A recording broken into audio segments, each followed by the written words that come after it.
아멘. 감사와 찬송을 드립니다. 감사합니다. 네, 근심과 염려, 걱정이 없는 곳, 내 아버지의 집. 오늘 우리 천국뿐 아니고 주의 영광이 머무는 우리 이 거룩한 예배 자리에 오신 우리 모든 분들을 사랑하며 축복합니다. 우리 하나님을 찬양합시다. 할렐루야. 아멘. 또 서로 축복합니다. 잘 오셨습니다.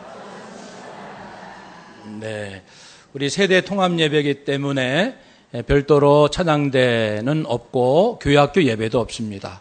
사랑하는 중고등부 학생들, 선생님들은 지금 이 시간 춘천에서 우리 수련의 마지막 날을 진행하고 있습니다. 우리 모든 가족들, 또 해외에 있고 군에 있는 청년들 우리 생각하면서 내 아버지 집에 머무는 우리 믿음의 가족들이구나 생각하시면서 우리 서로 사랑하며 격려하시기를 바랍니다. 사랑하는 여러분, 제가 이전에도 말씀드린 적이 있었는데 이 건강한 가정에 공통점이 있습니다. 건강한 가족 6가지. 미국의 네브라스카 주립대학 스티네트 박사가 연구한 결과입니다. 6가지. 우리 가정은 어떠한가를 한번 점검해 보시기 바랍니다. 첫 번째, 감사가 있어요. appreciation. 서로에게 고마울 줄 알고 감사해요, 고맙습니다 라는 그런 이야기를 서로 자주 하는 가정이 건강한 가족입니다. 반대는 뭘까요? 원망하고 불평이 많은 가정이겠죠. 두 번째는 커미트먼트, 헌신, 개인의 자유와 행복도 중요하지만 가정 전체, 이 공동체의 어떤 유익과 이 가정의 명예를 위하여 자기 것을 내려놓을 줄 아는 거죠. 서로에게 충성할 줄 아는 가정.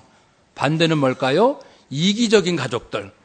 아빠대로, 엄마는 엄마대로, 자녀는 자녀대로 전부 자기 살고 싶은, 하고 싶은 대로만 하는 가정은 건강하지 않겠죠. 세 번째는 커뮤니케이션, 소통. 서로 대화가 되는 가정. 지식과 정보를 나누는 거 말고요. 마음을 나누는, 속마음을 나눌 수 있는 가족이 건강합니다. 그래서 이거 쉽지 않죠. 얼만큼 우리 가정은 마음, 속 깊은 마음과 생각을 나누고 있는지 그런 이야기를 해도 비난받지 않고 꾸지람 듣지 않고 마음껏 내 속 얘기를 할 수 있는 집이라면 건강한 가정이겠죠. 네 번째는 time together, 함께 있는 시간이 많은 가정. 특별히 어려서부터는 어릴 때는 함께 있는 시간이 물론 많아야 되겠죠. 그러나 그 이유도 마찬가지입니다. 가정교육의 성패는 이분은 아주 강하게 말할 정도입니다. 가정교육의 성패는 가족들이 얼만큼 함께 있는 시간이 많은가와 굉장히 연관이 있다는 것입니다. 함께 식사하고 함께 나들이하고 함께 교회 오고 이런 함께하는 시간들 말이죠. 네 번째는 spiritual wellness, 정신적 또는 영적, 정신적으로 건강한 가족들. 생각이 건강해야 돼요. 그래서 긍정적이고 낙관적이며 물론 건강하고 건전한 비판은 물론 좋은 거죠. 이런 그 긍정적인 마음과 윤리적인 가치가 세워져 있는 가정, 그리고 박애정신, 우리뿐 아니라 다른 사람의 연약함에 대하여 관심 갖고 돕고자 하는 마음들이 있는 가정은 훨씬 건강한 가정. 반대는 뭘까요? 자기 가족밖에 모르는 이기적인 가정. 자기들끼리는 잘해요. 근데 남에게는 아주 인색한 가족들. 결국은 이 안이 자기들끼리도 건강하지 않겠죠. 마지막은 coping ability, 그래서 위험에 대처하는 능력. 살다 보면 어려움은 항상 있게 마련이에요. 가정 안에도. 예를 들어서 뭐 건강의 문제, 물질의 문제, 인간관계, 직업의 문제 등등 있습니다. 그럴 때 코핑, 함께 대처할 수 있는 능력이 있느냐? 아니면 어려움이 오면은 가족들이 전부 뿔뿔이 자기만 편하겠다고 빠져나가고 함께 고민하지 않고 함께 아파하지 않는 가정이라면 건강하지 않겠죠. 그래서 6가지 우리가 생각해 볼 필요가 있습니다. 한번 따라해 봅시다. 감사, 헌신, 소통, 함께 갖는 시간, 정신적인 건강, 극복하는 능력. 이러한 좋은 능력들이 우리 가정 안에 충만하시기를 축복합니다. 가정뿐 아니죠. 나라도 우리 대한민국이 건강한 나라인가도 역시 6가지로 살펴볼 수 있고 교회도 그렇고 더 나아가서는 회사도 그럴 겁니다. 오늘 우리 세대 통합 예배를 맞이해서 본문을 통하여 우리가 어떤 지혜를 얻을까 살피기 원합니다. 시편 126편은 이스라엘 역사 가운데에 포로 시대가 있었어요. 포로로 끌려갔어요. 남북으로 이스라엘이 분단된 뒤로 북쪽이 먼저 망하고 남쪽이 바벨론에 의하여 멸망당한 이후로 1차로 바벨론 제국에 끌려갔죠. 2차로 끌려가고 3차로 끌려가고 그리고 이제 70년 지나서 다시 귀환합니다. 1차, 2차, 3차에 걸쳐서 귀환합니다. 오늘 본문은 먼저 귀환한 백성이 있고 아직 포로지에 남아있는 백성이 있는 이 중간 시점에 기도하며 노래하는 시편이 되겠습니다. 그 중간, 포로에서 돌아온 사람도 있고 아직 남아있는 사람도 있어요. 그래서 1, 2, 3절을 보면은 포로에서 돌아온 기쁨을 노래합니다. 시온의 포로를 돌려보내실 때에 여호와께서 우리는 꿈꾸는 것 같았도다. 너무 좋을 때 우리는 꿈이냐 생시냐 그렇게 말하잖아요. 저도 살아오면서 2번의 가장 힘든 시기가 있었어요. 죽을 만큼 힘든 적이 있었어요. 죽을 만큼. 한 번은 결혼 전, 한 번은 결혼 이후인데 놀랍게 하나님께서 정말 기적적인 방법으로 개입해 주셔서 사람의 힘으로는 할 수 없는 그러한 해결이 되었죠. 여러분, 그때 기쁨은 뭐 이루 말할 수가 없죠. 와, 어떻게 이게 해결될 수 있는지 꿈만 같은 거죠. 꿈꾸는 것 같았도다. 뿐만 아니고 입에는 웃음이 가득하고 찬양하는 소리가 저절로 나옵니다. 포로에서 귀환되고 우리나라 해방에서 그 8.15 광복 해방되었을 때 남녀노소 할 것 없이 태극기를 들고 뭐 길이나 시장이나 어디에서 막 전부 기뻐 뛰는 모습들을 우리는 볼 수 있습니다. 그리고 하나님께서 우리를 위하여 큰 일을 행하셨도다. 하나님께 큰 영광을 돌리는 모습을 볼 수 있습니다. 그런데 우리도 이렇게 기쁜 때가 있지만 아직 포로에서 돌아오지 않으므로 슬픔 가운데 있는 백성들이 여전히 있습니다. 우리 인생도 아직 해결되지 않는 아픔과 절망스러운 일들이 있곤 합니다. 그때 이 노래하는 자는 4절 보니까 여호와여 하나님 우리의 포로를 우리 인생에 해결할 수 없는 고통들 남방 시내들 같이 돌려보내주세요. 이스라엘 지역의 남쪽에 네게브 사막이 있는데 그 사막에 시내가 흐를 때의 그 기쁨. 그게 뭐냐면요. 보통 때는 물이 없어서 바닥을 드러내고 완전히 마른 상태입니다. 그러다가 가을, 겨울 때 되면 비가 엄청 내리는 거예요. 어제 저도 우리 중고동부 수련회 현장인 춘천 쪽에 다녀왔는데 토요일 날은 이제 목회자는 잘 안 움직입니다. 근데 이제 괜찮겠지 하고 갔는데 3시간 반 걸리는 거예요. 춘천까지. 그것도 고속도로로 갔으니까. 또 멀리 오시는 가정도 있는데 저보다 훨씬 더 고생하셔서 오셨어요. 와, 날은 뜨겁고 그런데 들어보니까 목사님 오늘 아침에요. 하늘에서요 만약에 마치 이 바켓에 물을 가득 담아서 막 퍼붓듯이 얼마나 비가 많이 왔는지, 야, 오늘 프로그램 다 망쳤다. 이제 그렇게 할 정도로 하늘이 구멍이 뚫어진 듯 비가 왔었대요. 근데 이제 도착했으면은 딱 멈추고 날이 좋았습니다. 여러분, 그런 거에 한 번 오면 엄청 옵니다. 이 네게부 사막에, 가을, 겨울에. 그러면요, 막 흙탕물이 막 급류가 돼가지고 휘몰아치는 거죠. 그런 것처럼이라는 뜻은 도저히 우리 힘으로 할 수 없는 하나님의 방법, 하나님의 능력으로 이 아직 포로에 사로잡혀 있는 이 백성들도 맞아 하나님 회복시켜 주세요. 하나님의 강력한 이 방법으로 우리를 해방시켜 주옵소서. 그런 뜻에서 남방시내들 같이 돌려주세요. 이렇게 말합니다. 한번 더 합시다. 하나님, 남방시내들 같이 돌려보내소서. 아멘. 그래서 하나님은 못하실 일이 없으신 분이시니까 믿고 이런 기도를 능히 할 수가 있는 것이지요. 그리고 이제 5절, 6절 보면은 이제 우리로서는, 포로 가운데 있는 우리로서는 이렇게 하자 다짐하면서 하나님께 간구하는 내용이기도 합니다. 5절 보면 눈물을 흘리며 씨를 뿌리는 자가 기쁨으로 거둔다. 울며 씨를 뿌리러 나가는 자는 반드시 기쁨으로 곡식단을 가지고 돌아온다 했습니다. 눈물을 흘리자, 울며 씨를 뿌리자 그랬습니다. 그러면 반드시 돌아오리라. 과연 돌아왔어요. 3차까지. 1차, 2차 귀환은 에스라서에 기록되어 있고 3차 귀환은 느헤미야서에 기록이 되어 있습니다.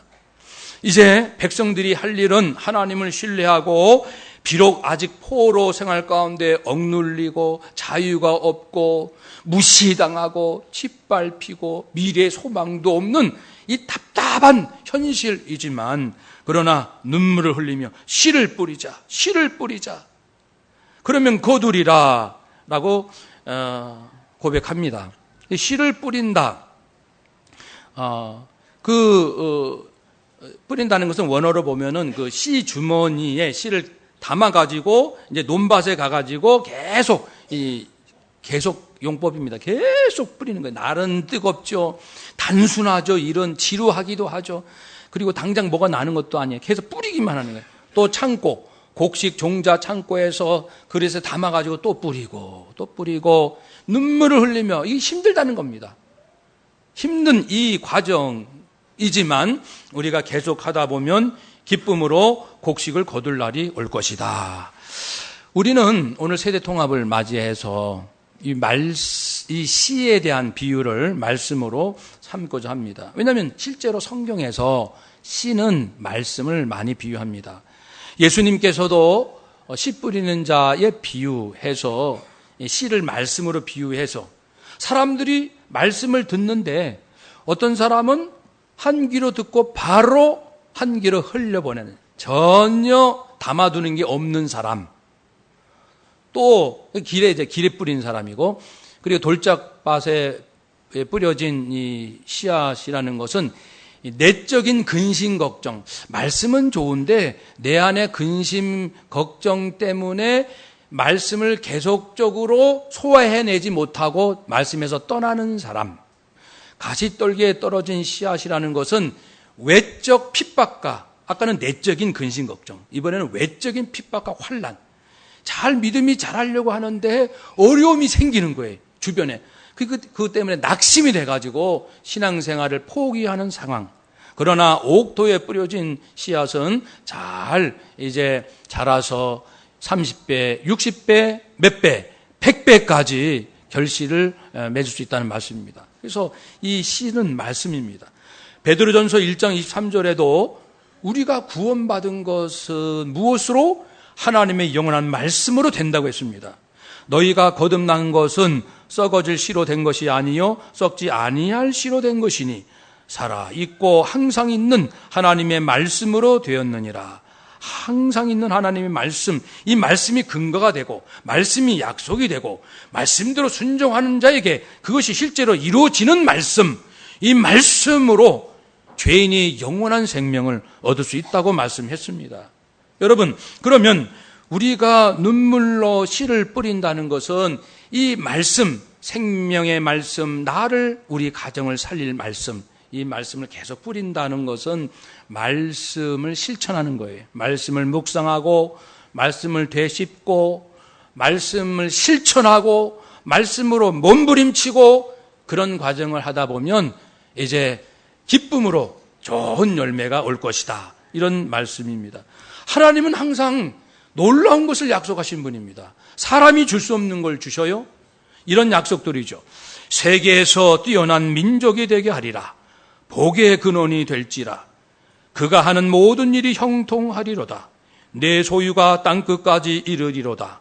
값없이 포도주와 젖을 사라. 내가 내 손을 잡아 너를 보호하리라. 나 여호와가 응답하겠다.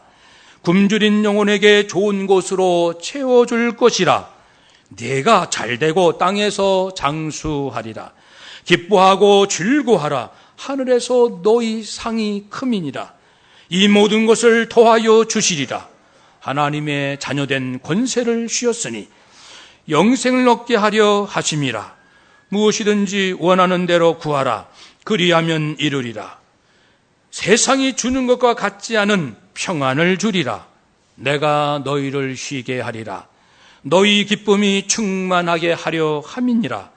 하나님의 평강이 너희 마음과 생각을 지키시리라.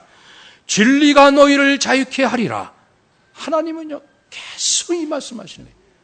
그리고 이 말씀을 붙들고 이 말씀대로 살려고 몸부림치는 이 과정을 합시다. 때로는 지루하고 당장 무슨 좋아 보이는 일은 없고 힘들고 누가 알아주는 것 같지도 않고, 그렇지만 이 씨 뿌리는 말씀대로 살려고 몸부림치는 이 길을 계속 하면은 하나님의 말씀대로 방금 제가 말씀드린 이런 열매들을 우리에게 주실 줄로 믿습니다. 사랑하는 여러분, 인생이 힘들고 그리고 괴롭습니까? 말씀으로 돌아갑시다. 세상이 불안하고 앞날이 예측되지 않아서 두렵습니까? 말씀으로 돌아갑시다. 누군가가 나를 비웃고 조롱한다고 생각하십니까? 말씀으로 돌아갑시다. 그러면 내가 살아날 말씀, 지난번 말씀 전해드린 대로 참 좋은 내용들이 6가지 있었잖아요. 그 내용 보면은 이런 것도 이제 말씀에서 나오는 거잖아요. 내적 진실함으로 얻는 평안함과 담대함을 얻기 원한다면 말씀으로 돌아가야 합니다. 하나님의 자녀임의 존귀함과 받은 사명의 고귀함으로 얻는 깊은 자존감을 얻기 원하신다면 말씀으로 돌아갑시다. 죽음을 통해서도 예수 생명, 예수 사랑이 드러날 것을 소망하는 그런 설렘으로 살기 원하신다면 역시 말씀으로 돌아가야 합니다. 고난 속에서 오히려 더 깊은 하나님의 사랑을 발견하는 그러한 산 인생 살기 원한다면 말씀으로 돌아갑시다. 근심스러운 상황에서도 함께 하시는 예수님으로 말미암아 감사를 뿜어내기 원한다면 말씀으로 돌아갑시다. 이웃을 하나님 말씀과 사랑으로 축복하는 능력이 있기 원한다면 말씀으로 돌아갑시다. 필요한 것을 필요한 때에 공급하실 하나님을 믿는 믿음으로 여유를 가지고 웃으며 살기 원하신다면 말씀으로 돌아갑시다. 그러므로 이제 우리 통합예배를 드리면서 사랑하는 가족 여러분, 우리가 매일같이 서로에게 2가지 질문을 했으면 좋겠습니다. 한번 따라합시다. 오늘 무슨 말씀을 받으셨나요? 그러니까 서로 이제 질문을 해야 되는 거예요. 저녁쯤, 또 낮에도 질문해도 되고, 엄마, 오늘 무슨 말씀 받으셨어요? 사랑하는 아들아, 오늘 너는 하나님께 무슨 말씀 받았니? 여보, 오늘 당신 하나님께 무슨 말씀 받았어? 무슨 말씀을 받았는지를 물어봐줘야 돼요. 그래서 하나님 말씀 읽지도 않고 관심도 없는 사람은 내가 지금 내가 뭐 하고 있지?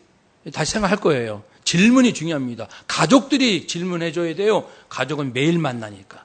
그리고 가정이 살아나야 인생이 살기 때문에 그렇습니다. 2번째 질문 한번 합시다. 받은 말씀을 붙들고 울어보셨나요? 예. 그래서 말씀을 받았으면 이 말씀대로 살려고 울어야 돼요. 살고 싶다고 울고, 그 말씀대로 되면 기뻐서 울고, 그 말씀대로 잘 안 돼요. 안 되면 속상해서 울고, 이 말씀, 받은 말씀을 가지고 몸부림치는 이 눈물이 있어야 돼요. 울음이 있어야 돼요. 그렇게 해야 진짜 위로부터 오는 기쁨이 있습니다. 하나님이 주신 기쁨이 아닌 기쁨은 잠시 있다가 사라지는 기쁨이요, 속이는 기쁨일 수도 있어요. 내가 말씀 진리 앞에 이렇게 울 때, 그리고 몸부림침으로써 위로부터 주시는 기쁨이야말로 진정한 기쁨이요, 진정한 삶의 열매일 것입니다. 그래서 받으셨습니까? 오늘 무슨 말씀을 받으셨습니까? 울어보셨습니까? 받은 말씀으로 울어보셨습니까? 기뻐서도 울고, 안 돼서 울고, 속상해서 울고, 괴로워서도 울고, 좀 울어보세요. 그런 의미죠. 그래서 우리 배우자끼리, 여보 당신 받았어요? 좀 울어봤어요? 아들아, 딸아, 손자, 아유 우리 손녀, 오늘 하나님이 뭐라고 말씀하신 것 같아? 하나님 말씀대로 살려고 울어봐야지. 울어봤어? 할아버지는요? 할아버지는 무슨 말씀 받으셨어요? 할아버지도 울어보셨어요? 손자들이 할아버지 할머니에게 할머니도 울어보셨어요? 말씀으로 이런 질문을 할 수 있는 가정이라면 그 가정은 산 가정인 줄로 믿습니다. 정신이, 마음이 하나님께 말씀으로 집중된 가정인 줄로 믿습니다. 부디 두 가지 질문 다시 간단히 해봅시다. 받으셨나요? 울어보셨나요? 다시 한번요. 받으셨나요? 울어보셨나요? 이 두 가지 질문을 매일같이 한 번씩 서로 하심으로 우리를 살리는 말씀으로 살아나는 우리 모든 3대 가정 되시기를 주의 이름으로 축복합니다. 아멘. 기도하겠습니다.